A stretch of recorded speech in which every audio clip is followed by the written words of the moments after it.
Welcome back to the news at 10. What makes a community tick? It's when it has the basic social infrastructure such as road, water and power. But this seems to be lacking in Owaza Community in Okwa West local government area of Abia State. The irony here is that the town is said to be endowed with crude oil, and a couple of oil exploration companies have been tapping this natural resource. Gas flaring, water pollution. These are common features in Owaza Community in Okwa West local government area of Abia State. The youths here are angry. They say the oil exploration companies located there have continued to plunder the land without adding value to the community. In terms of employment, in terms of good roads, water problem. We have a water problem here. We have not vandalized this pipeline. It has been carrying away about 30 to 49,000 barrels of crude oil away from this land every day to the escravos for Nigeria to export to make their money while we are suffering. The leaders of the community may be in agreement with the youths, but they are asking them to calm down, hoping that the oil companies will begin to see the need to impact on Owaza Community. None of our sons have been employed as a staff in Shell. None of our sons have been installed in all these oil companies. Total has come now to stay to life.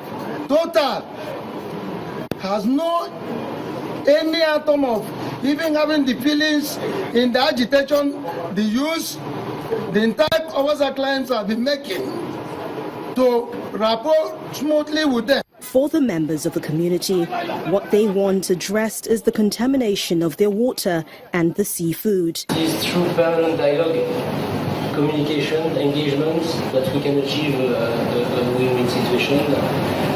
I understand there's been some small issues with Owaza communities in the recent weeks. I have no doubt that through dialogue we will be able to achieve a peaceful settlement. But the spokesperson of the oil exploration companies say the issues are being resolved, while the governor is promising to invite the officials involved for discussion. Wherever you find a company and community, there should be a relationship. The interest of Abia State is one, that your business survives, such that you want to do more business in Abia. Two, the symbiosis in that relationship, such that Abia will also earn revenue by your operations. Perhaps the intervention of the state government and its decision to invite all parties for discussion may just throw up suggestions that may lead to the final resolution of this disagreement between the people of Owaza and the oil exploration companies. Meanwhile, it has been mixed feelings for survivors who ate poisonous food at a popular vendor point in Ogoja local government area in Cross River State. Ogoja, beg your pardon. And while the survivors are thankful for their lives, they are also mourning the demise of the vendor and her husband who died on the spot after eating the poisoned food. Our community report tonight takes a look at the plight of the residents of Ogoja in the past few days after food poisoning scandal broke out.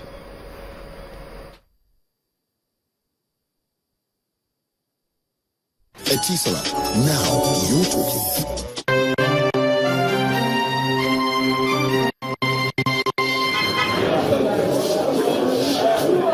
Friday, the 24th of March 2017, leaves a sad memory in the lives of these survivors of food poisoning.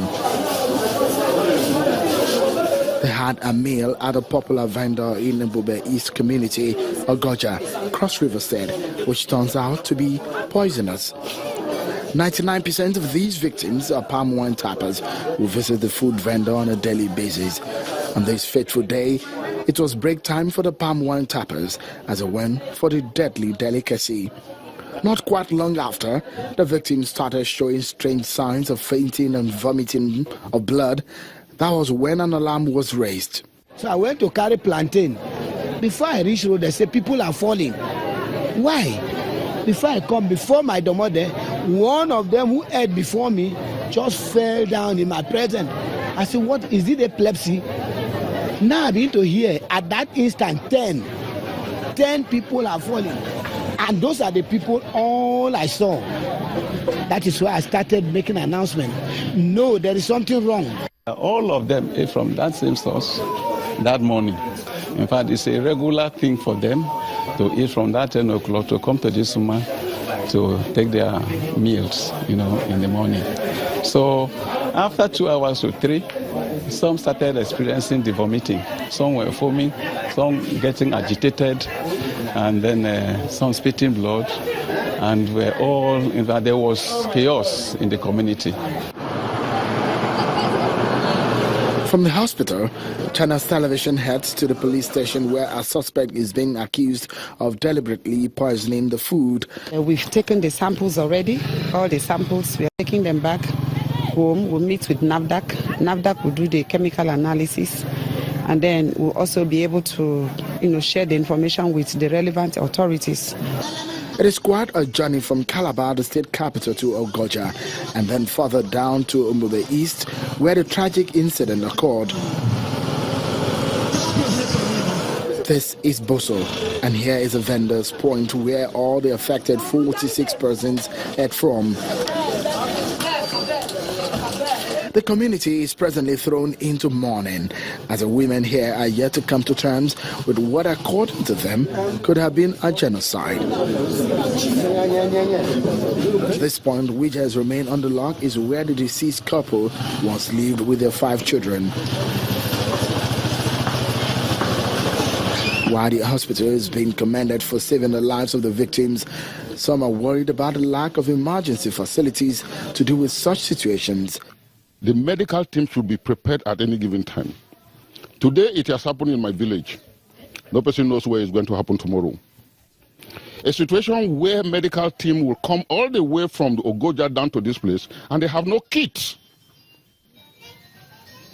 They have no kits whatsoever to protect themselves. And that is a big slap in the medical department. As the police begins its investigations to bring to book the perpetrators of this unfortunate incident, the community is yearning for justice to be served.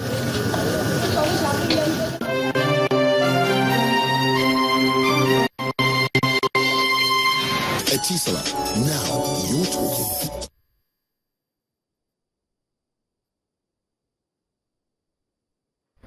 21 communities in Ekiti State are to execute a minimum of 3 micro-projects through the Community Development Plan. This was disclosed by the State Governor Ayodele Fayose while presenting checks totaling 184 million naira to representatives of the communities for the completion of various self-help projects.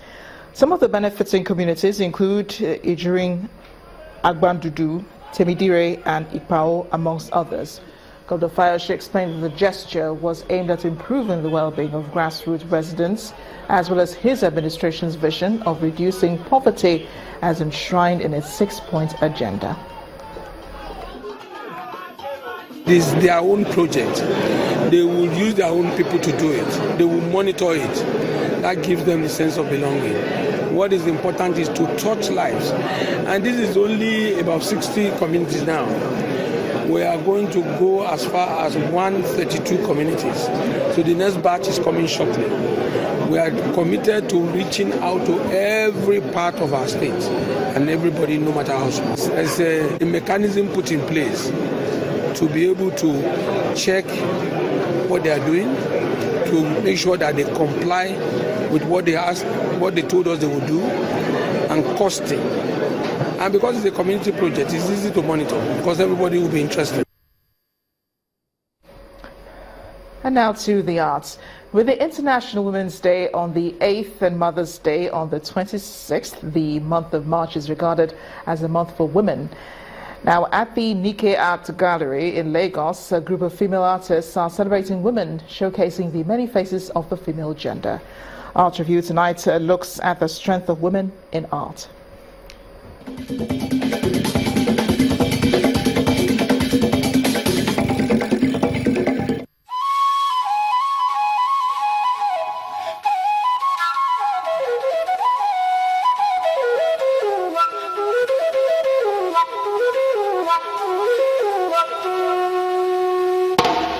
Women raised the bar in this exhibition, which adds credence to this year's theme, Be Bold for Change. At the heart of the show is visibility for the female artists and the need for them to be heard in a profession where men dominate.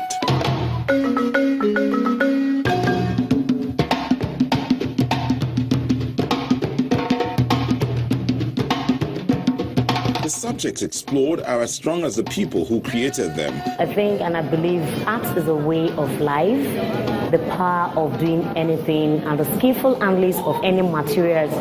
So I believe since the design can be done on agbada or bubu, I can also bring it in on canvas so that people will also use it as a decoration, a wall hanging in their house.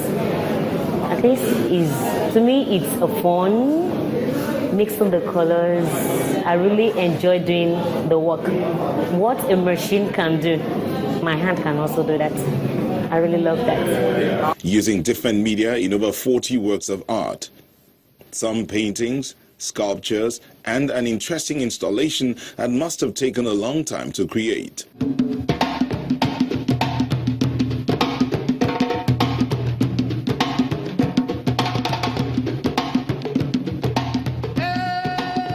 This work actually took me some weeks, and I was actually inspired to do this work because I believe in the Nigerian woman.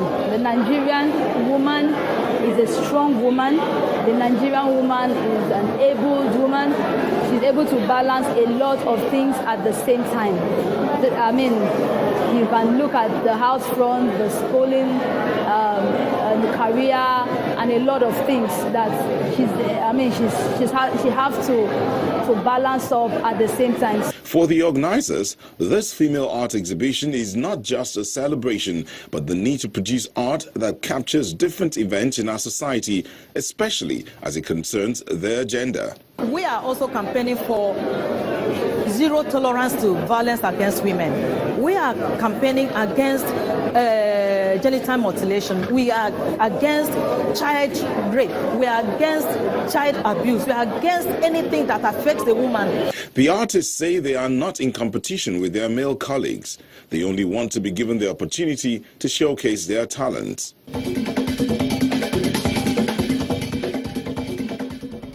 Some parts of Lafia, the Nasarawa state capital, are bearing the heavy burden of heaps of refuse dumped by residents. This behavior clashes with the desire of the state authorities to make the city one of the cleanest in the country. It would appear the refuse grow right back as soon as they are evacuated. Channels Television correspondent in Lafia examines the problem. Lafia, the Nasarawa state capital, heaps of refuse on some streets dumped indiscriminately by residents. Clearly, these are not designated areas, and even the drainages are not spared. Residents seem to be unmindful of the proximity of the often smelly refuse to their homes and businesses. This situation is in spite of the state government's effort at keeping the city clean. Trash cans have been provided at locations which are emptied daily by officials of the State Urban Development Board. Some streets, however, lack the all-important trash receptacle. In some cases, the trash can are simply ignored by the residents. What is the way forward? A resident, Johanna Anzaku, speaks. And it's not healthy for the human body. And even the Bible says, the religion where I come from, cleanliness is next to godliness. While residents are worried about this eyesore and its health implications, the scavengers are at home.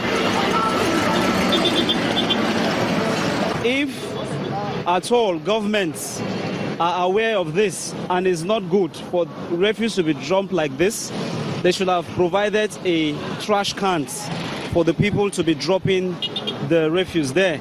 And also, nobody will come and clean your house for you. If truly the people are cleaned enough, they should have called for government attention. Efforts to get the reaction of the managing director of the State Urban Development Board were unsuccessful. One thing that is clear, though, is that both the government and the residents must play their roles in giving Lafia the status befitting of a state capital. Still ahead on the news at 10, Sebastian Vettel races to victory in the season-opening Australian Grand Prix in Melbourne. That's the sports news. Please stay with us.